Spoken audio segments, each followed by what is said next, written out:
하늘에 계시는 자비로우신 저희들의 아버지 하나님, 오늘 저희들에게 참으로 귀한 축복의 날 주셔서 감사를 드립니다. 우리 마음을 예수님께 드리고 온 우주의 창조주 되시는 하나님께 우리의 심령을 드립니다. 저희들에게 말씀해 주시고 또 오늘 성령의 음성을 듣고 주님께 더 가까이 나아가는 저희 모든 성도들 되게 축복하여 주시옵소서. 예수님의 귀하신 이름으로 기도드리옵나이다. 아멘. 네, 오늘 말씀의 제목입니다. 그의 신부를 데려오라. 무슨 내용 같습니까? 혹시 여러분 감이 오시나요? 그의 신부를 데려오라. 예수님의 예비 신부를 데려오라는 것입니다. 네.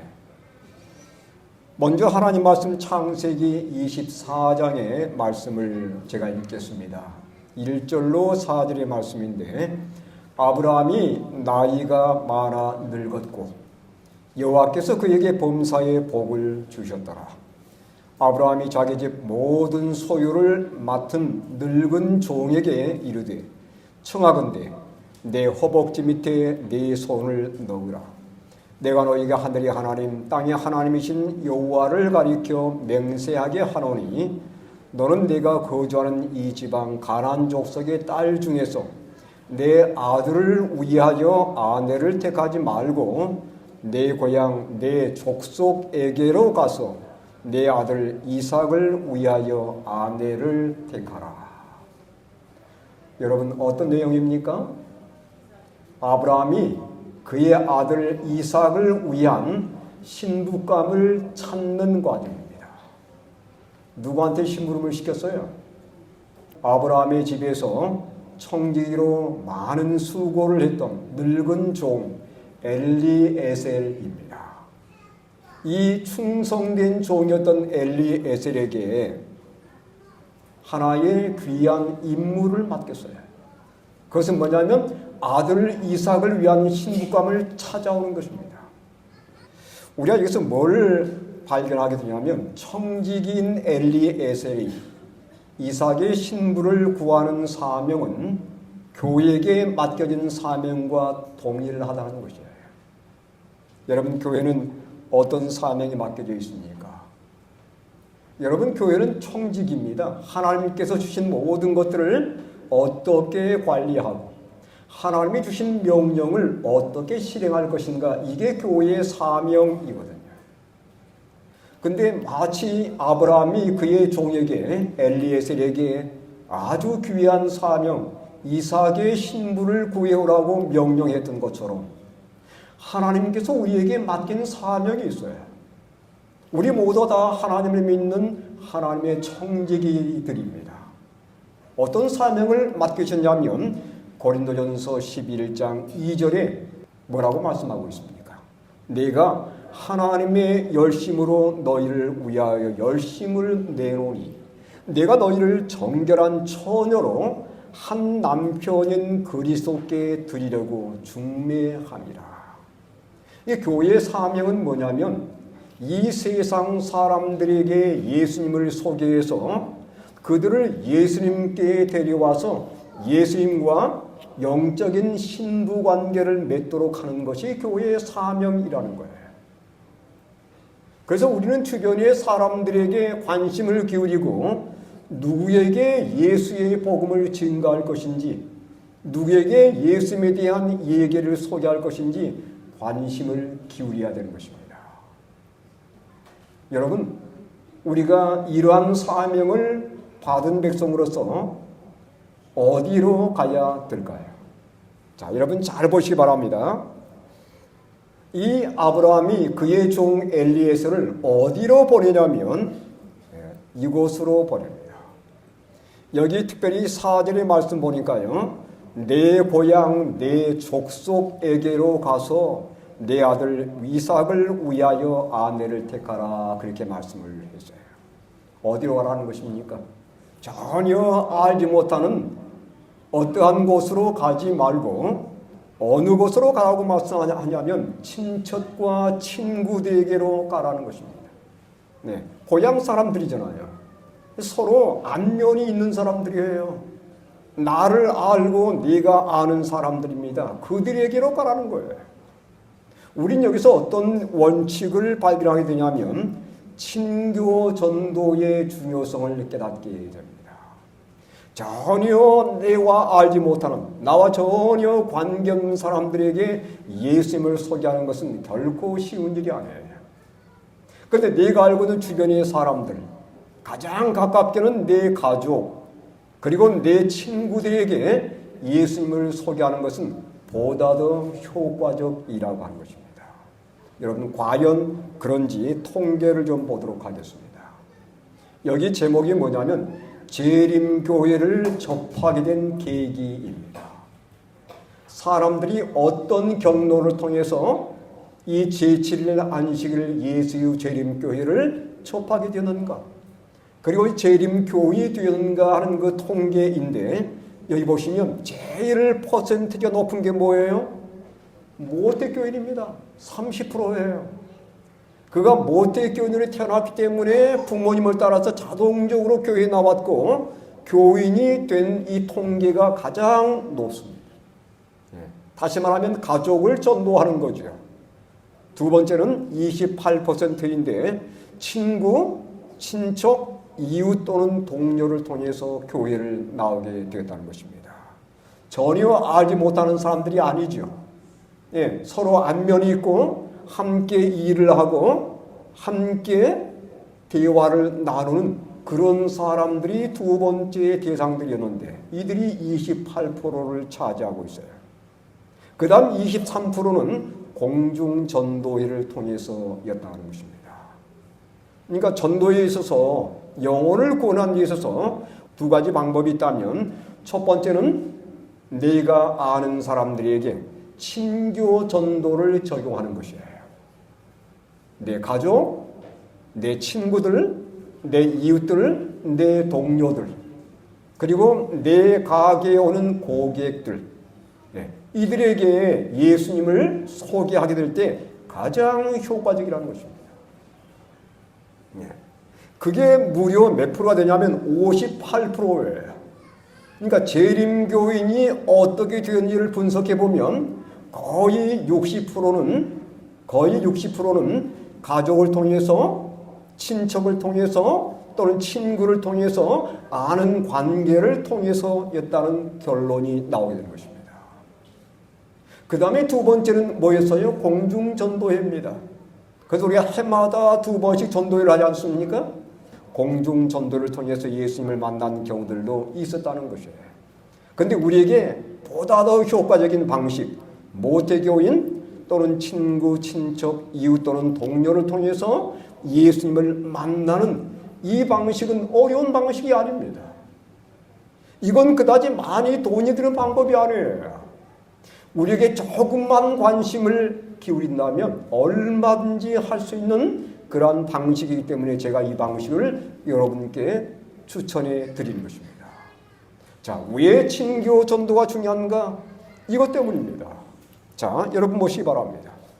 자, 현대인들과 여기 초현대인이 등장합니다. 이 초현대인은 요즘 젊은 사람들의 생각과 사고 방식이에요. 자, 어떤 차이인지를 다 보시기 바랍니다.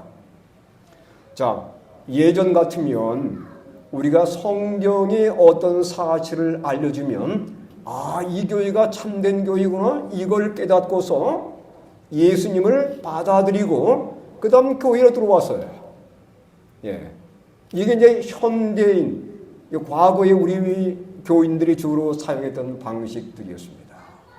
근데 지금 사람들은요, 성경의 진리를 가르쳐줘도 곧장 믿고서 교회에 나오는 일이 그다지 흔하지 않습니다.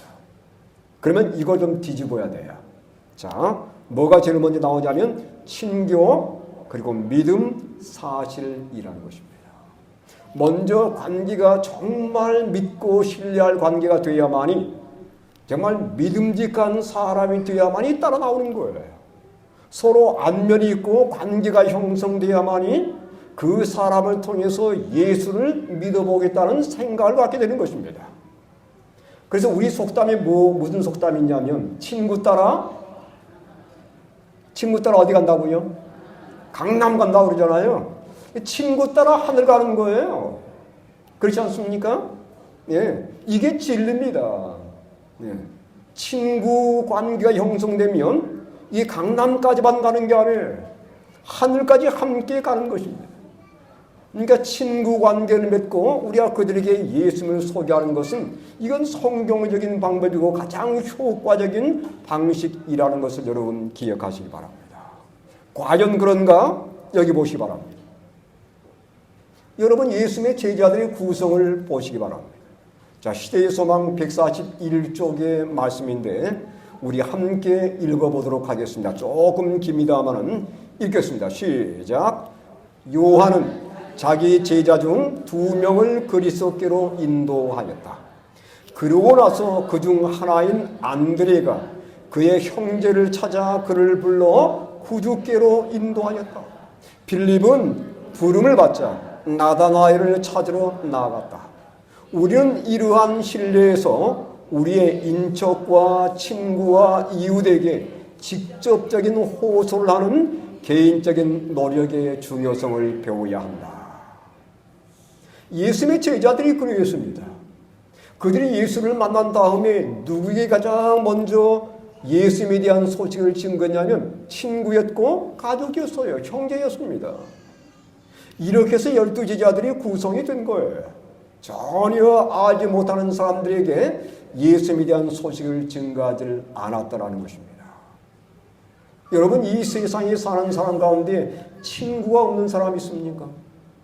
예, 다들 친구들이 있을 거예요. 예, 최소한 한 사람에게 몇 명 정도의 친구가 있냐면 한 8명 정도의 친구가 있다고 합니다. 예, 우리가 그들에게 예수님을 가장 먼저 소개할 수 있는 거예요. 자, 여러분 이 사실도 좀 참고하시길 바랍니다. 교회에 출석하지 않은 사람들 중에 55%는 가족에 의해 초청을 받는다면 교회에 출석할 것이라고 말했다. 또한 51%는 친구나 이웃이 초청한다면 교회에 출석할 것이라고 했다. 이 많은 사람들이 흔들리고 있으며 기회는 굉장하다. 가장 많은 가능성이 있다는 거예요. 누구에게? 가족들에게, 그리고 가까운 친구나 이웃들에게. 특별히 그들이 여러 가지 문제로 흔들릴 때, 병을 앓거나 새로운 지역으로 이사를 했거나 직장을 실직했거나 여러 가지 삶의 도전들이 있잖아요. 이러한 삶의 난관에 부딪혔을 때 우리가 그들에게 예수님의 소식을 가지고 다가가게 되면 가장 효과적으로 그들을 예수님께 이끌 수 있다는 것입니다. 그런데 왜 이렇게 많은 사람들이 예수님께 나오지를 못하는가? 우리가 초청하지 않기 때문이라는 거예요. 여러분, 아브라함은 그의 아들 이삭을 위한 신부감을 선택하면서 어디로 보냈습니까? 옛날 고향으로 보냈다는 사실입니다. 아는 친척들에게 보낸 거예요. 우린 여기에서 예수님의 신부감을 찾기 위해서 먼 곳으로 갈 것이 아니라 가장 가까운 친구와 친척들에게로 가야 한다는 그 진리를 배우게 된 것입니다. 이 엘리에셀은 이삭의 신부감을 구하러 가면서 결코 빈손으로 가지를 않았어요. 창세기 24장 10절의 말씀이에요. 이에 종이 그 주일에 낙타 중 10匹를 끌고 떠났는데 곧 그의 주인의 모든 좋은 것을 가지고 떠나 그랬어요. 메소포타미아로 가서 나홀의 성에 이르러 그는 그가 준비할 수 있는 좋은 선물들을 끌고서 그 고향 집을 방문하게 된 것입니다. 신부감을 찾기 위해서예요. 여러분 성경이 이렇게 말씀하고 있습니다. 잠언 19장 6절의 말씀이에요. 읽겠습니다. 시작. 너그러운 사람에게는 은혜를 구하는 자가 많고 선물 주기를 좋아하는 자에게는 사람마다 원수가 되느니라 친구가 되느니라. 선물 주기를 좋아하는 자에게는 사람마다 친구가 되느니라. 그러니까 우리가 내가 정말 예수의 복음을 증거하기 위해서 친구나 친척들을 찾아갈 때에 빈손으로 갈 것이 아니라 어떻게 하라고요? 그들에게 뭔가 정말 그들이 내 마음의 정성과 내 마음의 사랑을 느낄 수 있는 그러한 조그만 선물이라도 준비해서 가라고 하는 것입니다. 정성이 들어있는 선물, 이게 사람의 마음을 열고 대화를 틀게 하는 데 있어서 결정적인 역할을 하는 것입니다. 그 다음 세 번째예요. 이 엘리에셀은 떠나면서 아브라함의 귀한 당부를 듣습니다. 여기 24장 7절의 말씀인데 아브라함이 이렇게 당부하면서 엘리에셀을 보내는 거예요. 하늘의 하나님 여호와께서 나를 내 아버지 집과 내 고향 땅에서 떠나게 하시고 내게 말씀하시며 내게 맹세하여 이르시기를 이 땅을 내 시에게 주리라 하셨으니 그가 그 사자를 너보다 앞서 보내실지라 네가 거기서 내 아들을 위하여 아내를 택할지라. 여러분, 우리가 예수의 복음을 가지고 내 사랑하는 친구들에게, 이웃들에게, 친척들에게 예수의 복음을 증거하기 위해서 나가게 될 때에 혼자 하는 게 아닙니다. 누가 함께 하는 거예요? 여기 하늘의 사자가 함께 한다고 말씀하고 있어요. 예수님께서 우리와 함께 해주시고 천사가 우리와 함께 동행하는 겁니다. 네. 그래서 하나님께서 어떤 말을 하게 될 것인지 지혜를 주시고 우리에게 그 사람을 만날 용기를 더해 주신 것이에요. 네. 결코 혼자 하는 게 아닙니다. 하나님이 지혜를 주시는 거예요.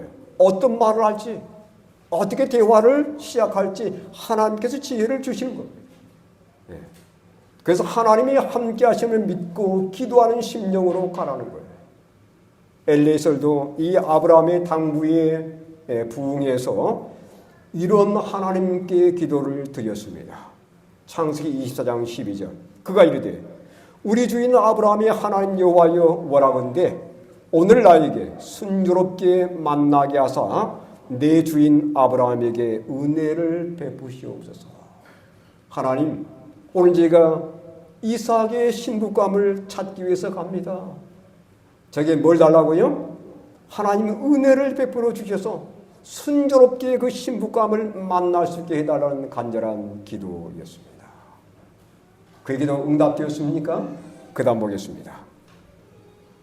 여기 24장 13절로 15절의 말씀인데 그는 하나님께 간절히 기도하면서 하나님께 이러한 요청을 드리는 겁니다. 하나님, 제가 이렇게 한번 테스트를 해보겠습니다. 네. 청하건대 어떤 한 소녀를 만나서 너는 물동이를 기울여 나로 마시게 하라 하리니 그의 대답이 마시라 내가 당신의 낙타에게도 마시게 하리라 하면 그는 주께서 주의 종 이삭을 위하여 정하신 자라 이로 말미암아 주께서 내 주인에게 은혜 베푸심을 내가 알겠나이다. 하란 땅에 당도를 했습니다. 꽤 여러 날이 걸렸을 겁니다. 네. 근데 이 여자아이들을 만나야 되잖아요. 어디 가면 만날 수 있을까요? 가장 좋은 것이 우물가입니다. 우물가. 왜냐하면 여자아이들이 물동이 지고 물을 길러 나오는 것이 우물가잖아요.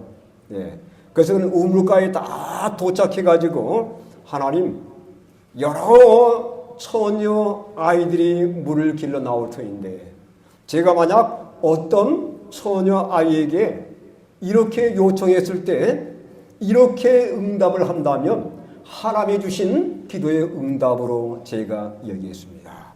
이렇게 기도하는 거예요. 그리고 실제로 도움을 요청을 합니다. 그래서 여러분, 우리가 어떤 사람을 만났을 때 예수님을 이 사람이 쉽게 받아들일 수 있는 방법은 그들에게 도움을 요청하라는 것입니다. 어떤 도움을 요청할 수 있을까요? 혹시 성경을 한번 공부해보고 싶지 않겠느냐. 이런 요청도 할 수 있겠죠.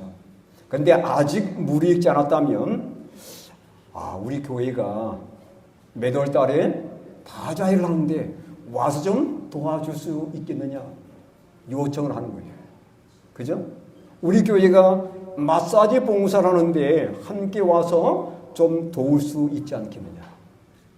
우리 교회가 안식일 오후마다 패스파인드를 하는데 혹시 와서 당신이 가지고 있는 기능 한 가지 좀 가르쳐 줄 수 없겠느냐. 얼마든지 우리가 요청할 수 있는 거예요. 도움을 요청하는 겁니다. 이 사람들은 도움을 요청받으면 본인들이 할 수 있는 것은 기꺼이 하는 특성들이 있어요. 자, 여기 보시기 바랍니다. 이 엘리에셀이 처녀 아이를 만났어요. 그래서는 요청을 합니다. 자, 여기 제가 읽어보겠습니다.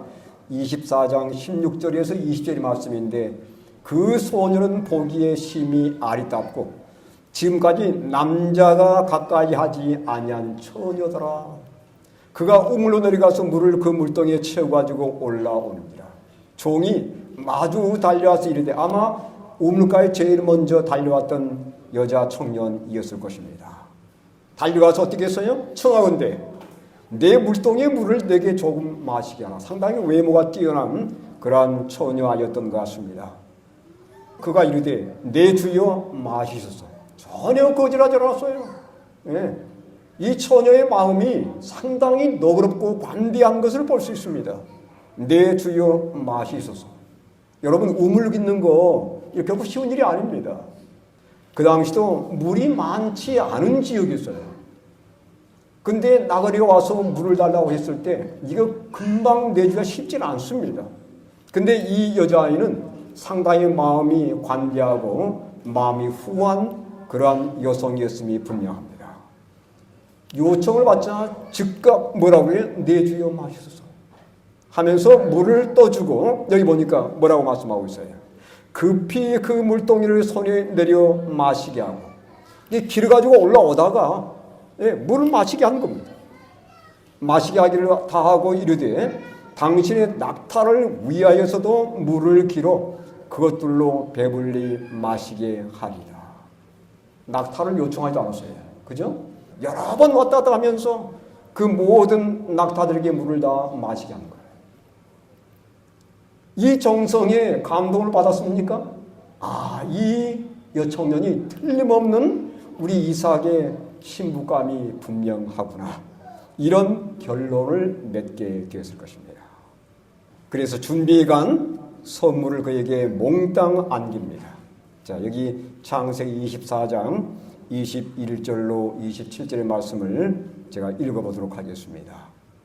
그 사람이 그를 묵묵히 주목하며 여호와께서 과연 평탄한 길을 주신 여부를 알고자 하더니 낙타가 마시기를 다하며 그가 반세겔 무게의 금 코걸이 한 개와 10세겔 무게의 금 손목걸이 한 쌍을 그에게 주며 이르되 내가 누구 딸이냐? 청하건대 내게 말하라. 내 아버지 집에 우리가 유숙할 곳이 있느냐? 그 여자가 그에게 이르되 나는 밀가가 나홀에게서 낳은 아들 부두엘의 딸이니이다. 또 이르되 우리에게 집과 사료가 족하며 유숙할 곳도 있나이다. 이에 그 사람이 머리를 숙여 여호와께 경배하여 이르되 나의 주인 아브라함의 하나님 여호와를 찬송하나이다. 보니까 모든 것에 거리낌이 없고 그 낯선 손님이지만 그의 모든 요구를 다 들어준 겁니다. 물도 마시게 해주고 낙타에게 다 물을 주고 또 집에까지 인도해서 유숙하도록 그런 모든 관대함을 보면서 이 엘리에셀은 하나님이 주신 분명한 신부감이라는 것을 확신하게 된 것이죠. 신부감을 찾은 것입니다. 결국은 이 처녀를 데리고 오는데 그 처녀 이름이 무엇이었습니까? 이삭의 아내가 될 사람 리브가였습니다. 여러분 교회의 사명은 바로 이것입니다. 이 엘리에셀이 아브라함의 충성된 종으로서 아들의 신부감을 찾고 애를 썼던 것처럼 교회 사명 역시 하나님의 선한 청지기들로서 예수님의 신부감을 찾는 일에 최선을 다해야 된다는 것이죠. 그래서 이 교회를 가장 채우는 것이 우리에게 맡겨진 사명입니다. 자, 누가복음 14장 23절 읽겠습니다. 자, 시작. 주인이 종에게 이르되 길과 산 울타리 가로 나가서 사람을 강권하여 데리다가 내 집을 채우라. 어떻게 하라고요? 강권하여 데리다가, 그 말은 뭐예요? 억지로 끌고 오란 얘기는 아닙니다. 강제로 끌고 오는 것이 아니고 여러 번 권유하는 것입니다. 예, 여러 번 권유하는 게 이게 바로 강권이에요. 네. 거절한다고 그냥 아이고 이 사람은 안 돼 이렇게 결론 내지 말고 한두 번 거절을 당할지라도 다음에 또 이 사람이 마음이 바뀔 때가 있는 겁니다. 그래서 계속해서 권하는 거예요. 계속해서 권하는 게 바로 강권입니다. 이건 강제하고 다른 거예요. 강제는 하나님 방법이 아닙니다. 강권하여 데리다가 내 집을 채우라. 이것이 바로 예수님께서 우리에게 맡겨진 사명이고 우리 교회에 부여된 사명이라는 것을 꼭 기억하시게 되기를 바랍니다. 오늘 말씀 좀 정리하도록 하겠습니다. 첫 번째, 하나님께서 청지기인 우리에게 이 교회의 새로운 영혼들로 채우라는, 또 예수의 신부감을 데려오라는 그러한 거룩한 사명을 맡겠다는 것을 기억하시게 되길 바랍니다. 여러분, 어떤 사람을 예수님께 데려오기를 원하십니까? 어디로 가든다고 그랬어요? 친구나 친척이나 가족에게로 가라는 것입니다. 세 번째, 결코 빈손으로 가지 말라는 것이에요. 네. 뭔가를 가지고 그들에게 가서 그들의 마음을 여는데 함께 기여할 수 있는 그러한 선물을 가지고 가라고 말씀하고 있습니다. 네 번째, 하나님이 함께 하심을 믿고 간절히 기도하라는 거예요. 하나님께서 영혼의 마음을 열어달라고 간절히 기도하고 그 영혼에게 정말 예수님을 소개할 수 있는 그러한 기회를 달라고 간절히 믿고서 기도하는 마음으로 가는 것입니다. 그 다음에 그 영혼에게 어떤 도움을 요청하는 거예요. 우리가 함께 교회에서 이런 봉사를 하는데 함께 해보면 어떻겠느냐. 우리 교회가 이런 프로그램이 있는데 와서 좀 도와주면 어떻겠느냐. 봉사를 요청하는 것입니다. 그리고 이 사람이 거기에 응하게 됐을 경우에 우리는 그 사람 마음이 많이 열려있는 것을 깨닫게 되고 결국은 이 사람을 예수님의 신부감으로 맞아들인 데 있어서 우리가 보다 더 큰 확신을 갖게 된다는 것입니다. 오늘 우리에게 맡겨진 사명, 우리 주변에 수많은 사람들이 예수님의 예비 신부감들이에요. 우리가 그들을 접촉하고 그들에게 하나님의 사랑을 나눠주면서 예수님께 데려오는 것, 우리에게 맡겨진 사명이라는 것을 결코 잊지 않게 되길 바라고 25년 또 한 해 동안을 여러분 개개인을 통해서 많은 영혼들이 예수님께 나오게 되고 이 교회가 아직도 빈자리가 좀 있습니다. 이런 빈자리가 가득 채워지는 한 해가 될 수 있게 되기를 간절히 바라면서 오늘 말씀을 마치도록 하겠습니다.